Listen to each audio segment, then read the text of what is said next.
There are many things we could boast about accomplishing: an athletic accomplishment, an academic or technological advancement, and of course, the attainment of wealth, property, possession, or perhaps becoming famous. People have lost their origin, their tribe, their community, and as a result, we have turned to the self and self alone. We ask ourselves, what can I get from this life? What do I want to take? And once we decide what it is we want, there is little hesitation. If our goals of self-accomplishment requires pushing others down and trampling over them as we attempt to rise above them, to boast this idea, this concept that for whatever reason we are better than other people.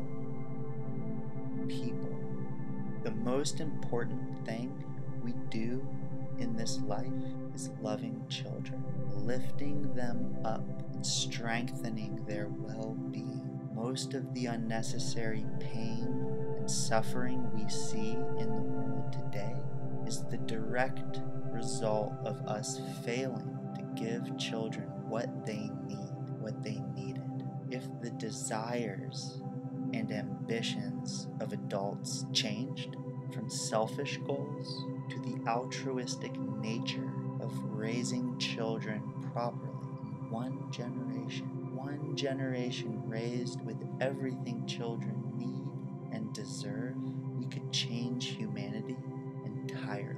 As quickly as we can fall into corruption, we can also rise out just as quickly. In one generation, children could know nothing of corruption, nothing of dominance over others, nothing of discrimination, nothing of violence. This life is not limited to us adults, confined by a society we created, helplessly watching our children disengage from humanity and life, sitting at home for hours upon hours, engaged in violent video games, or watching a screen that promotes sex and materialism, wondering why.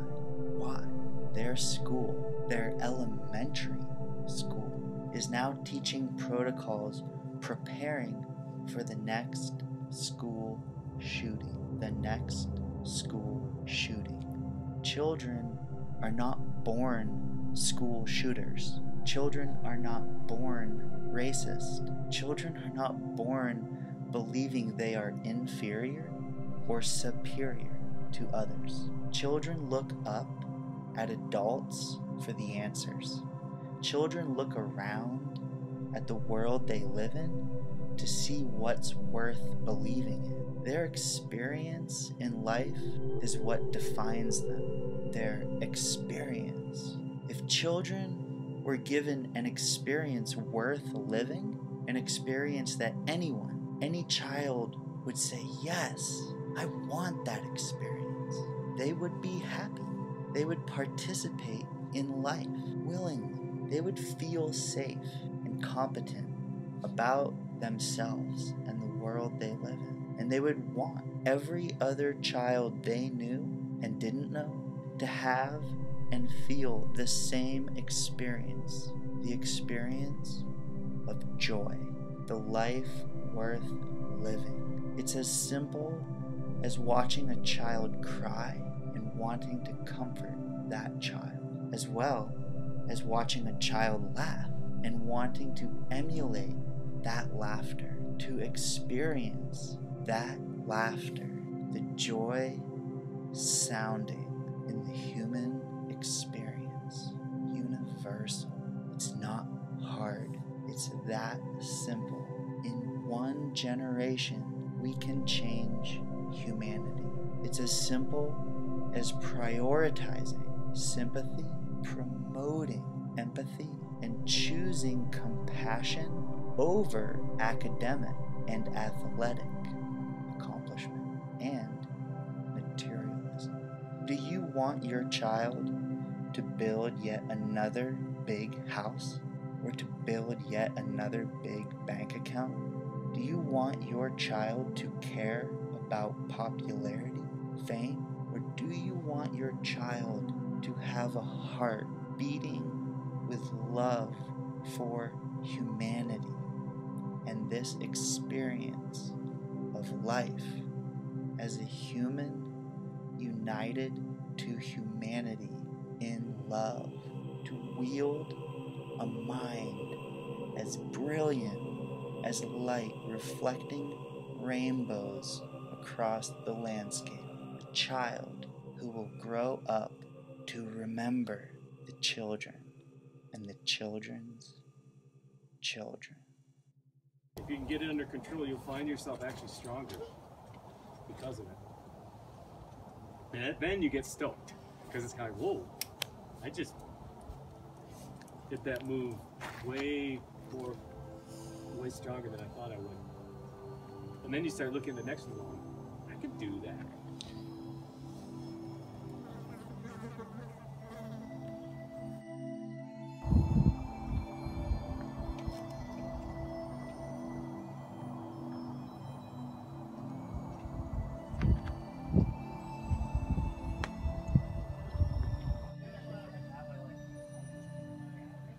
So what are they?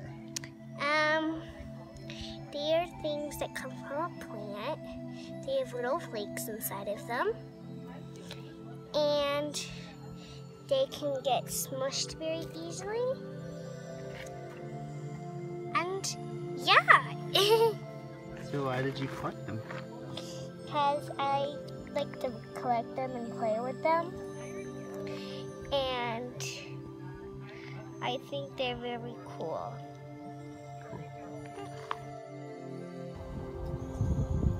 Yeah, you're on a rope. Feel that rope.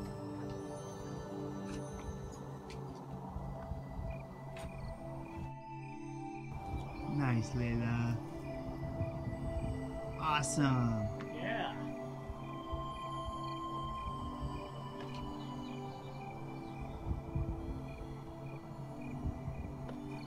Yeah, Layla.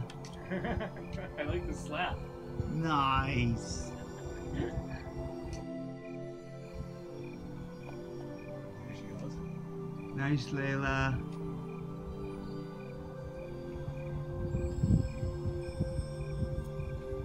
Yeah, Layla. Nice.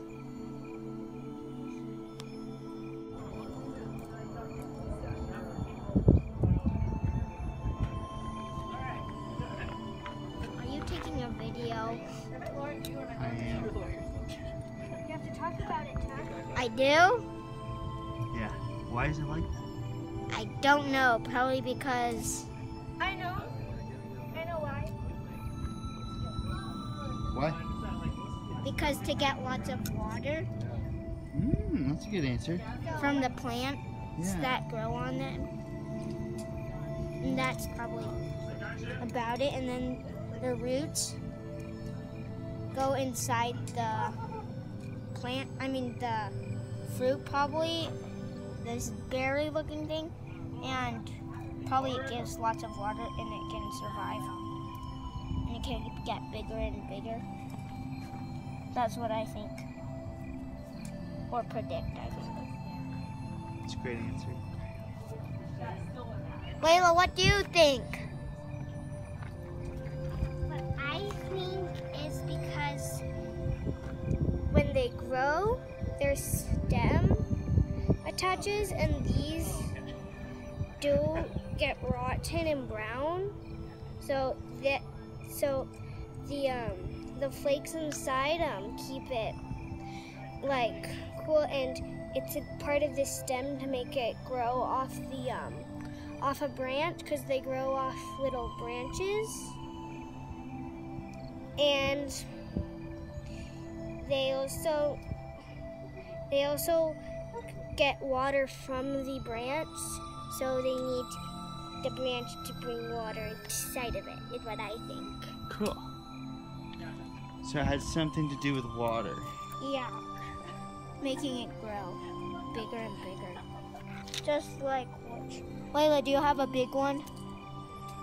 Just like that one. That Layla's holding, that big one. So they grow bigger and bigger like this one. And they start out like this. Woo. Well, wait, where is it? It's right here. You got a lot, guys. I found 3 big ones. I can't find the other. Oh, I found it. It's over here. What? Let me look at it inside.